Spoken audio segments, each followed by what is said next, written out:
ગરમીનો પારો સીધો પહોંચી જશે 40 ડિગ્રીએ।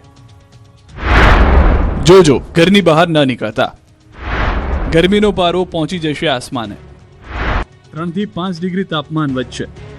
ગુજરાતમાં આગામી દિવસોમાં ગરમીનો પારો આસમાને પહોંચે તો નવાય નહીં। રાજ્યમાં આગામી દિવસોમાં ગરમીનો પ્રભાવ વધુ અનુભવાય તેવી શક્યતા હવામાન વિભાગ દ્વારા વ્યક્ત કરવામાં આવી છે। હવામાન વિભાગના વૈજ્ઞાનિક રામાશ્વરી યાદવે આગાહી કરતા જણાવ્યું કે 2 દિવસ બાદ તાપમાનમાં 3 થી 5 ડિગ્રી સુધીનો વધારો થઈ શકે છે। આ વધારાને કારણે લોકોને ઉનાળાની અસર વધુ અનુભવાશે। टेम्परेचर की बात करेंगे तो आने वाले 2 दिनों के लिए मैक्सिमम टेम्परेचर नो लार्ज चेंज में रहेगा। उसके बाद मैक्सिमम टेम्परेचर में 3 से 5 डिग्री की ग्रेजुअल बढ़ोतरी का पूर्वानुमान है।